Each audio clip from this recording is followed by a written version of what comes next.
It's not the flu this time, shutting down a local school, but a carbon monoxide scare. Cape Bun Middle School closed tomorrow. Good evening and thanks for joining me. I'm Katina Rankin. My co-anchor Richard is off. Several students reported feeling ill today. One even had shortness of breath. Now, initially, Memphis Fire said the kids tested positive for low levels of carbon monoxide, but later walked that statement back, saying it is not confirmed the gas was actually found at the school. Local 24 News weekend anchor Annette Pegler getting to the bottom of the matter in tonight's top story.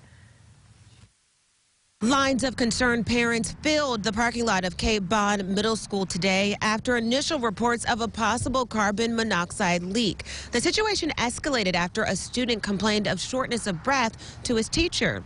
After that, the school was evacuated and more than 1,100 students were taken to the nearby elementary school. This was the scene at Cape Bun Middle School just a couple of hours before dismissal. I was unprepared. I didn't know. My sister just said, come get me. It's an emergency, so it's kind of scary. Paramedics and fire crews packed the school to investigate a potential carbon monoxide leak. It appears that it came from a heating unit, and all of your heating unit, your AC units are on the roof.